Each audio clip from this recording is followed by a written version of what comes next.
அனைவருக்கும் வணக்கம். ஜனநாயகத்திற்கு இன்று ஒரு கருப்பு தினம் அப்படின்னு நம்ம சொல்லலாம்.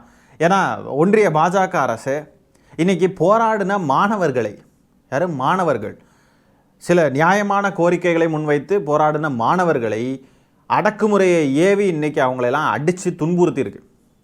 மிகப்பெரிய அடக்குமுறை. டெல்லி முழுவதும் இன்றைக்கி பதற்றமான ஒரு சூழ்நிலை உருவாயிருக்கு.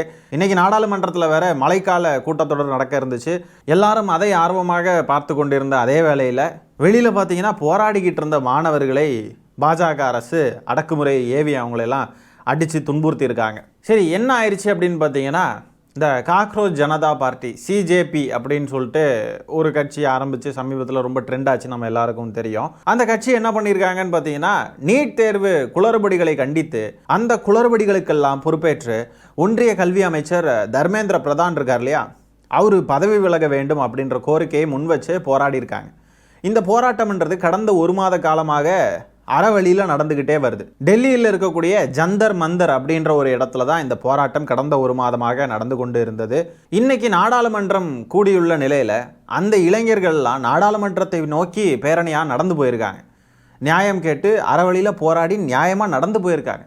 அந்த இளைஞர்களை இந்த ஒன்றிய அரசு அடக்குமுறையை ஏவி விட்டு காவல்துறையை ஏவுறது, துணை இராணுவத்தை ஏவி என்னெல்லாம் பண்ண முடியுமோ எல்லாம் பண்ணி அந்த இளைஞர்களை அடித்து கொடுமைப்படுத்தியிருக்காங்க. அது மட்டும் இல்லாமல் அவங்கள நோக்கி குறியே வைக்க ஆரம்பிச்சிட்டாங்க. இந்த சிஐஎஸ்எஃப் அமைப்பு இவங்களெல்லாம் ஏவி விட்டு துப்பாக்கியோடு நிற்க வைக்கிறாங்க. யார்? போராடக்கூடிய மாணவர்கள். வேறு ஏதாவது கேட்டாங்களா?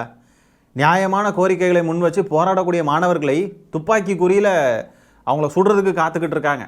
நாடாளுமன்றத்துக்குள்ளே வந்துட்டாங்கன்னு சொன்னால் சுற்றணும் அப்படின்ட்டு. எவ்வளோ ஒரு மோசமான ஒரு அடக்குமுறை அப்படின்றத பாருங்கள். இது பார்க்குறதுக்கு அப்படியே தமிழ்நாட்டில் இன்றைக்கி நடந்துட்டு இருக்கக்கூடிய ஃபாசிச தாவேக அரசு என்ன பண்ணுதோ அதே மாதிரி தானே இருக்குது. இதில் வேறு வெக்கமே இல்லாமல் தாவேக ஐடி விங்கு வேறு ஒரு பதிவு போட்டிருக்கு டெல்லியில் நடந்த இந்த சம்பவத்தை கண்டித்து.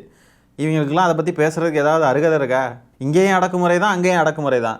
இங்கேயும் ஏவல் துறை தான், அங்கேயும் ஏவல் துறை தான். அங்கே ஏவல் துறை எப்படி செயல்படுது அது மாதிரி தான் இங்கே இருக்கக்கூடிய ஏவல் துறையும் செயல்பட்டுக்கிட்டு இருக்கு. கண்ணீர் புகை குண்டுகளை வீசி அந்த கூட்டத்தை கலைக்க முயன்றிருக்காங்க.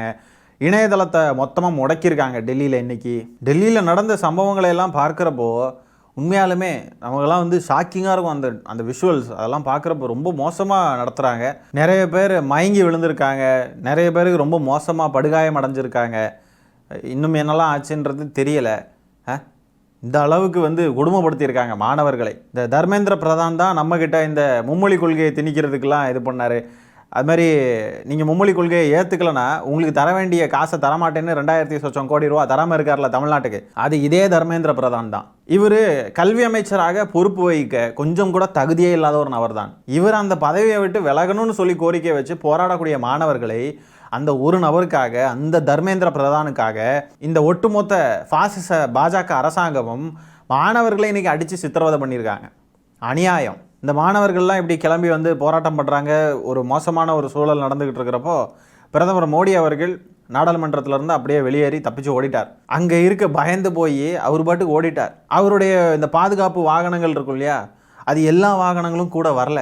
ஒரு 2-3 வாகனங்கள் மட்டும் வந்திருக்கு. அது மட்டும் போதும்டா, தப்பிச்சா போதும்டா அப்படின்னு சொல்லிட்டு அங்கேருந்து ஓடிட்டார். இந்த செக்யூரிட்டி ஃபோர்ஸஸ், இந்த சிஐஎஸ்எஃப் அந்த மாதிரிப்பட்ட அமைப்புகள் இருக்காங்க இல்லையா, அவங்களுக்கெல்லாம் ஆர்டர் கொடுத்து துப்பாக்கி முனையில் இளைஞர்களை குறி வச்சு இருந்தது இருக்கு இல்லையா, இதை யாருமே இனிமேல் நம்ம மறக்க மாட்டோம். வெறும் மாணவர்கள் போராடினாங்க, நியாயமான கோரிக்கைகள், இதை கூட நிறைவேற்ற வக்கில்லாமல் இந்த பாசிச பாஜக அரசு துப்பாக்கியை காட்டியிருக்கு, துப்பாக்கி எடுத்திருக்கு. இதுக்கு பேர் தான் ஃபாசிசம், இதுதான் சர்வாதிகாரம். விஜய் அவர்கள் சொல்லுவார் இல்லையா, ஃபாசிசம் பாயாசம்னு. நம்ம தமிழ்நாட்டுக்கும் சரி ஒட்டுமொத்த இந்தியாவுக்கும் சரி ஃபாசிசமும் பாயாசமும் தான் ஆண்டுகிட்டு இருக்கு. ஒன்றிய அளவில் ஃபாசிசம், இங்கே தமிழ்நாட்டு அளவில் பாயாசம்.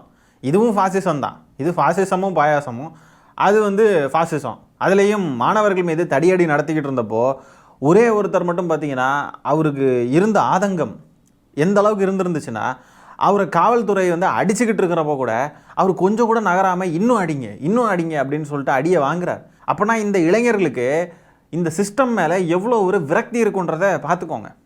அடிக்கிற அடிகளை கூட தாங்கிக்கிட்டு நிற்க முடியுது அப்படின்னா அப்போ அந்தளவுக்கான விரக்தி இந்த சிஸ்டம் மேலே. அப்புறம் சூழல் ரொம்ப மோசமாக இருக்குது அப்படின்றதுனால இந்த கட்சியை சேர்ந்த போராட்ட குழுவினர் மத்திய அமைச்சர் ஜே.பி. நட்டாவை சந்தித்து 3 நிபந்தனைகள் வச்சுருக்காங்க. இந்த 3 நிபந்தனைகளை நீங்கள் நிறைவேற்றினால்தான் நாங்கள் போராட்டத்தை கைவிடுவோம் அப்படின்னு சொல்லிட்டு நிபந்தனைகள் வச்சுருக்காங்க. முதல் நிபந்தனை என்னென்னு பார்த்தீங்கன்னா, இந்த நீட் தேர்வு முறைகேடுகளுக்கு பொறுப்பேற்று ஒன்றிய கல்வி அமைச்சர் தர்மேந்திர பிரதான் வந்துட்டு பதவி விலகணும் அப்படின்னு சொல்லிட்டு முதல் நிபந்தனை வச்சுருக்காங்க. 2வது நிபந்தனை என்னென்னு பார்த்தீங்கன்னா, இந்த நீட் தேர்வால் உயிரிழந்த மாணவர்கள், அந்த மாணவர்களின் குடும்பங்களுக்கு, ஒவ்வொரு குடும்பங்களுக்கும் தலா 1 கோடி ரூபாய் கொடுக்கணும் அப்படின்னு சொல்லிட்டு நிபந்தனை விதிச்சிருக்காங்க. ஒரு மாணவர்களுக்கும் 1 கோடி ரூபாய் அந்த குடும்பங்களுக்கு கொடுக்கணும் அப்படின்னு சொல்லிட்டு நிபந்தனை விதிச்சிருக்காங்க. 3வது நிபந்தனை என்னென்னு பார்த்தீங்கன்னா, சீரழிந்து போய் கிடக்கக்கூடிய உயர்கல்வித்துறையில் கரெக்டான சீர்திருத்தங்களை எல்லாம் கொண்டு வரணும் அப்படின்னு சொல்லிட்டு நிபந்தனை விதிச்சிருக்காங்க. இந்த 3 நிபந்தனைகளை இந்த அரசால் பண்ண முடியாதா? இந்த நிபந்தனைகளை வச்சு தான் முன்னாடியே போராட்டத்தில் ஈடுபட்டிருக்காங்க. இப்போ போராட்டம் வன்முறையாகி, கலவரமாகி, அது சண்டையாகி, அது அடக்குமுறையை ஏவி விட்டு இப்படியெல்லாம் பண்ணி தான் இப்போ தான் காது கொடுத்து கேட்குறாங்க என்ன பிரச்சனைன்ட்டு. இந்த நிபந்தனைகள் கூடவே சேர்த்து நீட் தேர்வை தடை செய்ய வேண்டும் அப்படின்னு சொல்லிட்டு ஒரு நிபந்தனை வச்சுருந்தாங்க அப்படின்னு சொன்னால் நல்லா இருந்திருக்கும். நீட் தேர்வு முற்றிலும் ஒழிக்கப்பட்டால் மட்டுமே நாங்கள் இந்த போராட்டத்தை கைவிடுவோம் அப்படின்னு சொல்லியிருந்தா இன்னும் நல்லா இருந்திருக்கும். ஜனநாயகத்தில் மக்கள் சக்தியே முதலிடம்னு சொல்லுவாங்கல்ல, அது இதுதான். இவ்வளோ நாளும் இப்படி ஒன்று நடக்கும்னு யாருமே கற்பனையில் கூட நினச்சி பார்த்துருக்க மாட்டாங்க. ஆனால் இன்றைக்கி நடந்திருக்கு பாருங்கள், இதுதான் புரட்சி. அந்த அமைச்சரை சும்மா கான்டாக்ட் பண்ணணும், அவங்கக்கிட்ட பேசணுன்னா பேச முடிஞ்சிருந்துருக்குமா? இந்த சர்வாதிகார ஆட்சியில் வாய்ப்பே இல்லை. இன்றைக்கி மாணவர்கள் தன்னெழுச்சியாக எழும்பி போராடி அவங்களுடைய உரிமைகளுக்காக அவங்க குரல் கொடுத்துருக்காங்க. இப்போ நிபந்தனைகள் வச்சுருக்காங்க. ஃபாசிச அரசு, ஃபாசிச அணுகுமுறை, இதெல்லாம் இன்றைக்கி நாளைக்கு என்னன்னாலும் பண்ணிக்கலாம், செலுத்திக்கலாம் யார் மேலேனாலும். ஆனால் அது நிரந்தரம் கிடையாது. அது இங்கே இருக்கக்கூடிய விஜய் அவர்களுடைய அரசாக இருந்தாலும் சரி, ஒன்றிய அரசாக இருக்கக்கூடிய பாஜக அரசாக இருந்தாலும் சரி, எதுவுமே நிரந்தரம் கிடையாது. ஆகவே அடக்கி வாசிக்கிறது நல்லது. மக்களால் தேர்ந்தெடுக்கப்பட்டவர்கள், மக்களுக்காக ஆட்சிக்கு வந்தவர்கள் மக்களை கருத்தில் கொண்டு செயல்பட்டால் நல்லாயிருக்கும். இப்போ நீட் தேர்வு மக்கள் பாதிக்கப்படுறாங்க. எவ்வளோ மாணவர்கள் இறந்து போயிருக்காங்க. நம்ம தமிழ்நாட்டிலேயே எத்தனை மாணவர்கள், அவ்வளோ குடும்பங்களும் நாசமாக போயிடுச்சு. ஒரே குழந்தை இறந்து போயிடுச்சு அப்படின்லாம் எவ்வளோ பேர் பாதிக்கப்பட்டுருவாங்க. அந்த நீட் தேர்வை தான் ஒழிச்சுக்கிட்டுனா என்னவா? அப்போ இதையெல்லாம் கோரிக்கை வச்சு போராடிக்கிட்டு இருந்த மாணவர்களையும் இந்த அரசு அடித்து, ஆனாலும் அவங்க விடாமல் அதுக்கு எதிராக போராடி பல பேர் இதுக்காக அடி வாங்கி மிதி வாங்கி இதெல்லாம் செஞ்சதுக்கு அப்புறம் தான் காது கொடுத்து கேட்குறாங்க. ஆனால் இதை செய்வாங்களா என்னன்னு தெரியாது. ஆனால் அவங்களுடைய அதிகார திமிர் இன்றைக்கி மாணவர்களை கண்டு பயந்துருக்கு பாருங்கள். இதுதான் ஜனநாயகம். ஜனநாயகத்தை கண்டு ஆட்சியாளர்கள் பயப்பட்டு தான் ஆகணும் என்றைக்கினாலும். அது யார் ஆண்டாலும் சரி. இதில் ஒரு கேவலமான செயல் என்னென்னு பார்த்தீங்கன்னா, டெல்லி காவல்துறை பார்த்திங்கன்னா நிறைய கல்லை கொண்டு வந்திருக்காங்க. கல்லை கொண்டு வந்து மாணவர்கள் மேலேயும் குழந்தைங்க மேலேயும் அடிச்சிருக்காங்க. தூக்கி எறிகிறாங்க. கல்லெல்லாம் கல் கொண்டு வந்திருக்காங்க இன்டென்ஷனலி. ரோட்டில் அவ்வளோ கல் கிடைக்க வாய்ப்பே இல்லை. அவ்வளோ கல் கொண்டு வந்திருக்காங்க. வேணும்னே கொண்டு வந்து மக்களை தாக்கியிருக்காங்க. எவ்வளோ ஒரு கேவலமான செயல்னு பாருங்கள். எப்படிப்பட்ட அடக்குமுறை, எவ்வளோ அராஜகம் பாருங்கள். இங்கேயும் இதே மாதிரி தான் இருக்குது காவல்துறை. காவல்துறையில் வேலை பார்த்த உடனே ஏதோ அவங்களுக்கு சூப்பர் பவர் இருக்குதுன்னு நினச்சிட்டு நிறைய பேர் வேலை பார்க்குறாங்க. மனசாட்சின்றது கொஞ்சம் கூட இல்லாமல், மனிதாபிமானம்ன்றது கொஞ்சம் கூட இல்லாமல் செயல்படுறாங்க. இப்போ இந்த மாணவர்கள் போராடுறாங்க. அவங்க போராடுறது எதுக்காக? இந்த காவல்துறையினருடைய பிள்ளைங்களே நாளைக்கு எனக்கு டாக்டர் ஆகணும் அப்படின்ட்டுலாம் ஆசைப்பட்டாங்கன்னு சொன்னால், இங்கே இருக்கக்கூடிய இந்த சிஸ்டமை பார்த்தா அந்த பிள்ளைங்களாலேயே அது அடைய முடியாமல் இறந்து போனாங்கன்னா இந்த காவல்துறையை சேர்ந்தவங்களும் பாதிக்கப்பட தானே போகிறாங்க. அப்போ காவல்துறையினர் அவங்களுக்கு அது வேலையாகவே இருந்தாலும் எண்ட் ஆஃப் த டே கொஞ்சமாவது மனசாட்சியோடு அணுகணும். போராட்டக்காரர்களை இப்படி அடிக்கிறது, உதைக்கிறது, அவங்க என்ன தீவிரவாதிகளா? ஏதாவது தேவையில்லாத செயல்களில் ஈடுபட்டாங்களா? ஏதாவது வன்முறையை தூண்டுனாங்களா? அவங்க பாட்டுக்கு ஒரு ஓரமாக இருந்து போராடிக்கிட்டு ஒரு பேரணி நடக்கிறாங்க. அதை அப்படியே விட்டு அதை ஃப்ரீயாக விடுறதுக்கு இல்லை, அதை எதிர்த்து அவங்கள அடித்து கண்ணீர் புகை கொண்டு வீசி அவங்களுக்கு கல்லை தூக்கி அடிக்கிறது, கல்லெல்லாம் கொண்டு வந்து அடிக்கிறது. என்னென்ன அராஜகம்! பெண்கள்னு கூட பார்க்காம என்ன மாதிரி அடிக்கிறாங்க. கொஞ்சமாக மனசாட்சி வேண்டாமா? நம்ம தமிழ்நாட்டில் இருக்கக்கூடிய காவல்துறையும் இதே மாதிரி தான் இருக்குது. ஃபாசிச அணுகுமுறை தான்.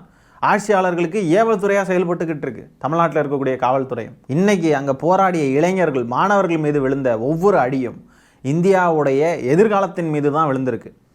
அடித்த ஒவ்வொருத்தரும் அவங்க வாழ்க்கையில் இவங்க இன்றைக்கி என்னெல்லாம் பண்ணாங்களோ அதை ரெக்ரெட் பண்ண தான் போகிறாங்க. உரிமைகளுக்காக போராடக்கூடிய மக்களாக இருந்தாலும் சரி, இளைஞர்களாக இருந்தாலும் சரி, இந்த மாதிரி அடக்குமுறையெல்லாம் கொண்டு அவங்களுடைய போராட்டத்தை முடக்கிவிட முடியாது. அவங்க போராடுறது ஒன்றும் எங்களுக்கு சினிமா தேட்டர் வேணும், எங்களுக்கு கோயில் வேணும், எங்களுக்கு பப்பு வேணும், எங்களுக்கு பார் வேணும்னு போராடலை.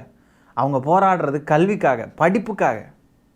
கல்விக்காக போராடக்கூடிய இந்த மாணவர்களின் போராட்டம் வெல்லட்டும், இந்த மாணவர்களின் கோரிக்கைகள் வெல்லணும், மாணவர்களுடைய உயிரை பறிக்கும் நீட் தேர்வு அறவே ஒளிந்து தொலையட்டும். இன்னைக்கு டெல்லியில் இப்படிப்பட்ட ஒரு அராஜகம் நடந்திருக்கு. இந்த போராட்டத்தை பற்றியும் இந்த சம்பவங்களை பற்றியும் நீங்கள் என்ன நினைக்கிறீங்க அப்படின்ற உங்களுடைய கருத்துக்களை கமெண்ட்ஸில் பதிவு பண்ணுங்கள். இந்த காணொளியை நான் இத்துடன் நிறைவு செய்து கொள்கிறேன். நன்றி, வணக்கம்.